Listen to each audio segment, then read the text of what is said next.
한국의 소리, 한국 악기의 세계에 오신 여러분들을 환영합니다. 오늘 6번째 시간인데요.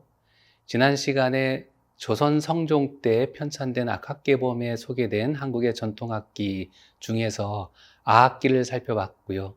이번 시간에는 아악기에 이어서 당악기, 향악기까지 살펴보도록 하겠습니다. 먼저 당악기로 소개된 악기는 방향입니다. 방향은 편종과 편경처럼 새로 만든 악기를 하나의 틀에 묶어서 연주하는 악기입니다. 여러분들 이 도판에서 보시면 알 수 있듯이 이 방향은 이 가자라고 하는 틀에 지금 아랫줄에 8개, 윗줄에 8개의 그 철판이 놓여져 있고요. 우리가 각퇴라고 하는 뿔로 만든 채로 치게 됩니다. 그 다음에 박입니다. 박이라고 하는 악기는 6개의 나무 조각을 엽전을 사이에 끼워 가지고 묶은 형태의 악기로서 음악의 시작과 끝을 알린다고 말씀을 드렸습니다. 그리고 옆에 소개된 악기는 교방고입니다. 우리가 교방고를 연주를 할 때 치는 채를 우리가 목추라고 합니다. 이 추는 채추자입니다. 그래서 채를 말하는 거고요. 나무로 만든 채인데 이 끝부분에 천을 감아서 둥글게 만든 형태의 채를 가지고 교방고의 중심을 쳐서 연주를 하게 됩니다. 다음으로는 월금입니다. 월금은 말 그대로 달처럼 생긴 울림통을 갖고 연주하는 악기라는 뜻이고요. 사현을 갖고 있습니다. 연주하는 방식이 기록이 되어 있는데요. 이 어떠한 괴를 누를 때 어떤 음이 난다라는 것을 궁, 상일, 상이, 상삼, 상사, 상호, 하일, 하이, 하삼, 하사, 하오로 표기하는 것을 알 수가 있습니다. 우리가 오음약보라고 해서 그 평조와 계면조를 쉽게 연주할 수 있도록 개발된 그런 그 악보 표기법입니다. 그래서 궁이 중심음이 되고요. 그 위에 음을 올라갈 때마다 숫자로 표기하고 그 아래 음을 또 내려갈 때마다 숫자로 표기한 겁니다. 그래서 평조라고 하는 음악을 연주할 때는 솔라도레미의 음악을 연주하게 되는 것이고 그게 궁, 상일, 상이, 상삼, 상사, 상호에 맞고요. 계면조 음악을 연주할 때는 라도레미솔에 맞습니다. 그래서 궁, 상일, 상이, 상삼, 상사, 상호가 라도레미솔에 해당됩니다. 그리고 그 옆에는 장고가 소개되어 있습니다. 장고 보시면 모래시계형의 울림통이 바로 보이고 있죠. 그리고 왼쪽과 오른쪽에 가죽을 대었는데 그 크기가 좀 다름을 알 수가 있습니다. 이 크기가 다른 것은 북편과 채편이라고 해서 채를 치는 채편과 손바닥으로 치는 북편의 소리의 차이를 가지고 음악의 음악적 대비를 이룰 수 있다는 것을 의미해 줍니다. 그 다음에 이제 당비파입니다. 당비파는 곡경비파라고 말씀을 드렸죠. 굉장히 자세하게 소개되고 있는 것을 알 수가 있고요. 가조각이라고 하는 것. 우리가 이제 가조각이라고 하는 것은 손톱으로서 음악을 연주를 할 때 손톱이 상할 수 있기 때문에 그걸 보호하기 위해서 만든 그런 그 도구입니다. 그래서 이 두 가지로 당비파를 연주했다는 걸 알 수가 있고요. 그 산형 보십시오. 그 옆에 계면조, 상조 이런 말들이 적혀 있는데요. 다양한 악조의 음악을 연주하고 있다라는 것을 알 수가 있습니다. 네, 다음으로 해금이라는 악기가 소개되어 있는데요. 해금은 해부족의 악기였다라는 말씀을 드렸고 고려시대 때 들어왔던 악기였고요. 이게 비사비죽이라고 해서 현악기이지만 관악기의 특징을 갖고 있다는 말씀을 여러분들에게 드렸었습니다. 해금을 만드는 재료가 굉장히 특이한데요. 파름이라고 해서 한국의 전통 악기를 만드는 8가지 재료 모두가 이 악기 하나를 만드는데 사용된다고 합니다. 그 다음에 대쟁입니다. 아쟁이죠. 대쟁과 아쟁 같은 쟁인데 그 차이가 나는 것은 아쟁은 우리가 소위 활이라고 해서 채를 가지고 현을 마찰해서 내는 것임을 우리가 이미 공부한 바 있습니다. 그 다음에 당적이고요. 산형이 어떻게 매 지공을 운지해서 소리를 내는지 표기되어 있는 것을 확인할 수가 있고요. 다음은 태평소인데요. 당악기의 마지막 악기입니다. 태평소는 농악에서 아주 중요하게 사용되는 악기입니다. 겹서 악기라고 하는데요. 겹서라고 하는 것은 더블 리드를 우리말로 부르는 것이고요. 서라고 하는 것은 혀설입니다. 혀설자를 쓰고 우리말로는 서로 있고요. 겹이라고 하는 얘기는 두 겹의 리드가 태평소의 소리를 만들어낸다는 것을 의미합니다. 태평소의 맨 앞쪽에는 나팔이 달려 있습니다. 소리를 확장시키기 때문에 굉장히 큰 소리가 납니다. 그래서 보통 야외에서 연주하는 공연 예술인 농악 같은 그런 표현 예술을 공연을 할 때 우리가 태평소로 음악을 리드하기도 합니다. 태평소의 기원은 아직 명확하게 알려져 있지는 않습니다만 고려시대 때 원을 통해서 들어왔다라는 것이 정설이고요. 조선 초기에도 태평소 악기가 쓰였다는 기록들을 우리가 많이 확인을 할 수가 있는데 한국이 임진왜란을 겪게 되면서 중국의 그 군대가 들어왔을 때 태평소가 또 유입이 됐을 가능성이 있기 때문에 그 유입이 단선적이지는 않다라고 말씀을 드릴 수가 있습니다. 이제 말씀드릴 악기는 향악기입니다.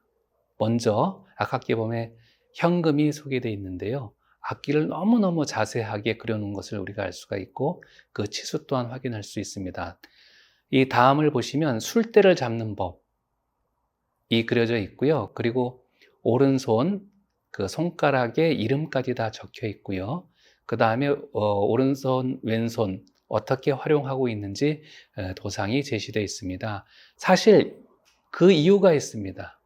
우리나라의 검은고 악보에서 사용되는 중요한 표기 방식이 합자법이라고 하는 것이 있습니다. 이 합자법은 중국에서 만들어진 감자보에서 온 것입니다. 감자라고 하는 것은 악기를 연주하기 위해서 악보를 우리가 만들어야 되는데 그 악보를 말로 씁니다. 말로 쓴다는 것은 뭘 의미하냐면 이 중국의 이 칠연금의 몇 번째 현을 왼손에 어떤 손가락으로 연주를 하고 오른손에 어떤 손가락으로 어떤 방식으로 연주하라는 것을 문장으로 풀어서 쓴 것이 문자보인데 그 문자보가 너무 복잡하다 보니까 그거를 다 덜어내고 현의 수를 부호화하고 손가락의 명칭을 부호화하고 연주하는 방식을 부호화해서 그걸 조합을 해서 감자보라는 것을 중국이 만들었고 그 감자보를 우리나라 그 음악인들이 활용을 해서 합자보라고 하는 형태의 악보를 만든 것입니다. 향비파입니다. 향비파는 오현의 직경비파라는 것을 이 그림을 통해서 명확하게 알 수 있죠. 그래서 검은고에서도 합자보를 썼고 향비파를 연주하기 위한 합자보도 존재하고 있고요. 지금 보시는 그림은 가야금입니다. 가야금도 가야금에 맞는 합자보가 활용되고 있음을 이 악악계봉을 통해서 우리가 알 수가 있습니다. 대금입니다. 대금을 보시면 취공이 있고요. 그 다음에 청공이 있습니다. 이 청공이 바로 갈대의 얇은 막인 청을 붙이는 구멍이라는 걸 알 수가 있고요. 그 밑에 6개의 지공이 있습니다. 그리고 그 아래쪽은 대금의 음을 조율할 수 있는 이제 칠성공이라고 하는 구멍이 나 있는 것도 확인을 할 수가 있고요.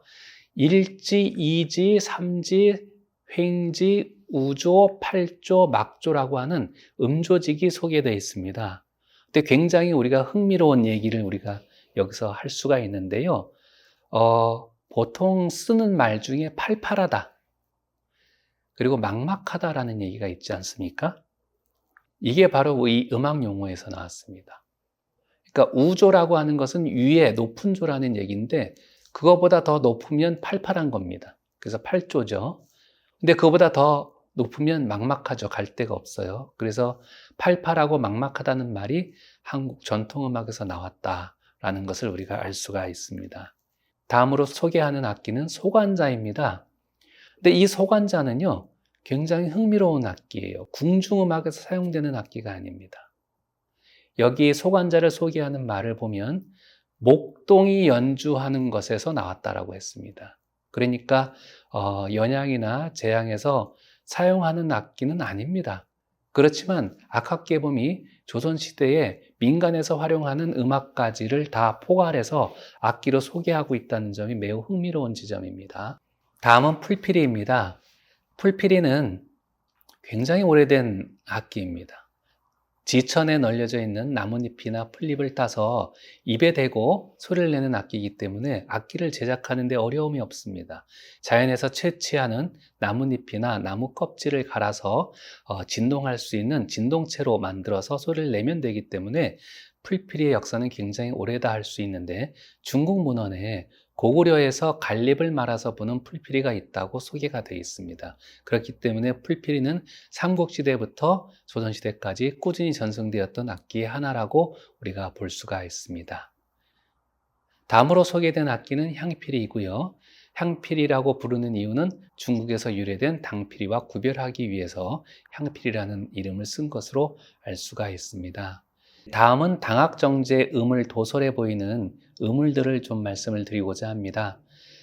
조선시대 궁중연양에서는 정제라고 하는 공연예술이 아주 다양하게 쓰였습니다. 정제는 바친다, 제주를 바치는 것입니다. 임금께. 그래서 모든 궁중연양에서 아주 많은 종목들의 정제가 만들어졌고 다양하게 활용이 됐습니다.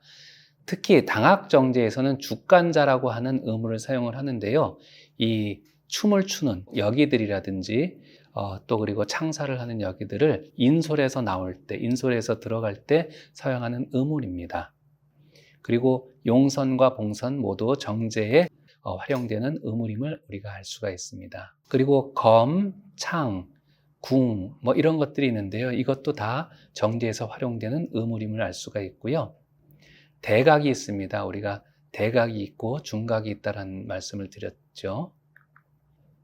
그 다음에 라입니다. 라는 소라입니다. 큰 소라 끝을 취구로 만들어서, 부는 곳으로 만들어서 부하고 소리를 내는 악기고요. 주로 이제 재앙이나 또는 의례, 굴례 같은 데서 활용되는 악기이기도 합니다. 다음으로는 대고와 소고가 있습니다. 큰 북, 작은 북이라는 뜻이고요. 그리고 또 대금과 소금이 있습니다. 금은 금속으로 만든 타악기를 뜻하고요. 대금은 진과 같은 큰 악기를 말하고 소금은 꽹과리 같이 작은 악기를 말합니다. 근데 지금 여기 악악기 보면 보이는 소금은 굉장히 독특하게 돼 있죠. 이렇게 틀에다가 두 개의 구멍을 뚫어서 묶어놓은 형태인데, 이렇게 얘기하는 악기를 오늘날에는 이제 광세라고도 얘기합니다.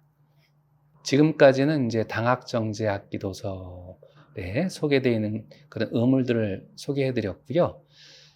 이제는 향학정제 악기 도설에 있는 그런 그 무구들을 말씀을 드리겠습니다. 아박이라는 무구가 있습니다. 아박은 아박물을 출 때 추는 작은 박입니다. 그러니까 우리가 큰 박은 음악의 시작과 끝, 그리고 음악의 변화를 지정을 해줄 때 사용을 한다면, 이 아박은 이런 작은 박을 들고 춤을 추는 아박물을 출 때 사용하는 무구가 됩니다. 그 다음에 향발입니다. 향발은 소리를 내는 작은 발이라는 뜻입니다. 이 향발을 들고 소리를 내면서 춤을 추는 향발무에 사용되는 그런 무구라고 할 수가 있고요. 무고는 무고무에 사용되는 또 무구입니다.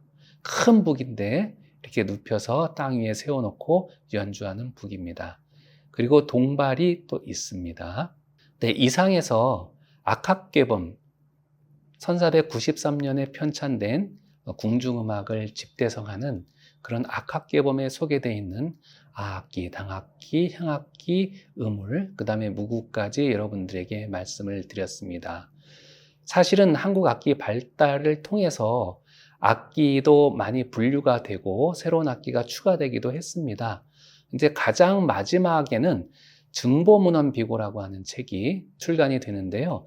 이 증보문헌비고는 대한제국 시기에 편찬된 책이고, 그 이전까지 나왔던 모든 악서나 문헌들을 종합 정리를 해서 편찬된 유서라고 할 수가 있습니다. 그래서 이 증보문헌비고에는 어떤 방식으로 악기가 소개되고 있는지 살펴보도록 하겠습니다. 사실 이전까지는 아악기, 향악기, 당악기 형태의 그런 음악의 쓰임새에 따라서 음악을 분류를 했는데, 증보문헌비고에서는 정조 때 편찬된 시합화성에 소개되어 있는 팔음분류법에 의해서 우리 악기를 소개하고 있습니다. 팔음분류법이라고 하는 것은 금석, 사죽, 포토 형목이라고 하는 8개의 악기를 만드는 재료를 가지고 악기를 분류하는 것입니다. 네, 이상에서 1493년에 조선의 궁중음악을 집대성해 놓은 악합계범에 소개된 한국의 전통악기를 소개해 드렸습니다. 고려시대 때부터 이어왔던 아악기, 당악기, 향악기의 전통을 그대로 이어받아서 아악기, 향악기, 당악기를 소개하고 있을 뿐만 아니라 각종 궁중에서 사용되는 연향에 사용되는 음울이라든지 그 다음에 무구까지 기록한 모습을 우리가 살펴볼 수 있었습니다. 다음 시간에는 대한제국 시기에 편찬된 증보문헌비고에 소개된 한국 악기들을 다양하게 소개해 드리고자 합니다. 고맙습니다.